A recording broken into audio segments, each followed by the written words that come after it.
जरूरत भी नहीं है, जबरदस्ती रहना चाहिए। पति हो जहां तुम हो, वही मेरा जीवन, मेरा अधिकार है। उसमें प्रार्थना, हाँ कोई भी बैठा हो, शास्त्र सिद्धांत में किसी का चेहरा देख के उत्तर नहीं दिया जाता है। शास्त्र सिद्धांत किसी की अनुमति नहीं। पानी ग्रहण करते समय हाथ बढ़ा करके स्वीकार किया गया था इसी बात के लिए कि जो भी कार्य है उनमें हम आप दोनों मिलकर चलेंगे। अर्धांगिनी होती है, और अगर वो आपके समीप रहना चाहती है तो भगवान ना नहीं कर पाए आपकी क्या बात है। सीता जी के लिए बहुत बड़े बड़े महापुरुषों ने, जनक जी और बड़े बड़े ज्ञानियों ने बैठकर सवाल लगाए, कुछ दिन अयोध्या रह लेना, कुछ दिन जनकपुर रह लेना, कभी कभी इधर कभी कभी उधर, आपके लिए तो वनवास नहीं है। प्रभु ने भी कहा कि हमारी आज्ञा है, आप यहीं अवध में रहो, गुरुजनों के पास रहो, माता को बहुत संतोष मिलेगा, क्योंकि हम जा रहे हैं तो कौशल्या माता को कम से कम आप रहोगी, तो दोनों पक्ष में प्राण बने रहेंगे सबके। जानकी जी ने कहा, प्रभु आप ऐसा कैसे कह सकते हो? क्या तन के बिलक करके छाया को रखा जा सकता है? क्या नहीं रखा जाता। क्या मछली को जल से अलग करके जीवन दान दिया जा सकता है? क्या नहीं दिया जा सकता। तो प्रभु बस मुझे ना चक्रवर्ती सम्राट महाराज का महल अच्छा लगेगा और ना महाराज जनक जी का महल अच्छा लगेगा। आपके चरणों की समीपता यदि कुछ साथरी में व्यतीत करने को मिलेगी तो उसके सामने सब कुछ है, मुझे कुछ नहीं चाहिए। किसी के रोके नहीं रुके।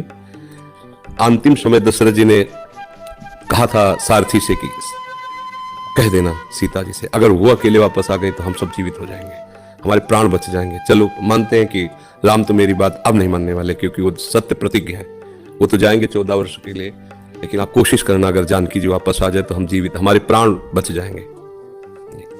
तो शास्त्रीय सिद्धांत भी है और व्यवहार में भी है, ऐसा नहीं है।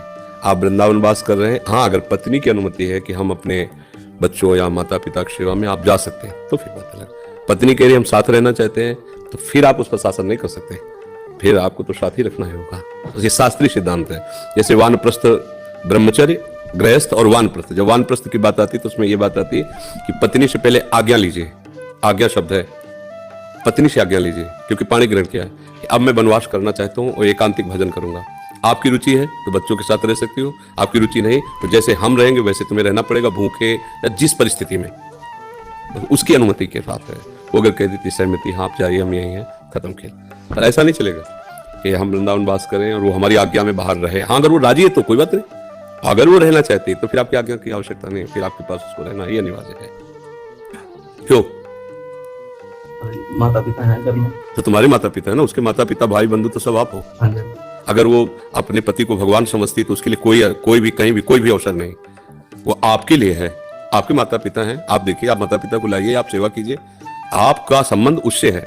उसने माता पिता को देखकर ब्याह नहीं किया था, उसने आपको देखकर ब्याह किया, उसने आपसे संबंध माना। आपकी खुशी के लिए वो सबकी सेवा करती है और उसकी खुशी उससे दूर है, वो कैसे बर्दाश्त करे? ये सिद्धांत नहीं, मतलब ये सिद्धांत नहीं। हाँ आपको उसके साथ उसको राजी करना होगा। अगर वो राजी है तो सार्स है, आपके दो हाथ हैं, एक हाथ इधर से दे रहा है, एक हाथ उधर सेवा कर चलेगा, आपको उससे राजी करना होगा। अगर कहती नहीं हम वहां नहीं रहेंगे तो नहीं, फिर आप जहां हो उसका अधिकार है, शास्त्रीय और व्यवहारिक भी, शास्त्रीय भी और व्यवहारिक भी। वो आपके माता पिता की दासी नहीं है, वो आपकी दासी है। आप जहां हो वहीं उसकी सेवा है। आपको उसको राजी कर लो फिर कोई बात नहीं। हाँ अगर वो राजी हो जाती है सार्स तो कोई बात नहीं, कोई वो उसकी राजी होना अति अनिवार्य है। आज यही सब भूल गए हैं, तभी अपनी अपनी रुचि के अनुसार फिर क्या हो रहा है कि ये सब दुनिया की जितनी दलिद्रता है ना, पापाचरण है, सब हो रहे हैं। पति अपना कहीं, पत्नी अपना कहीं,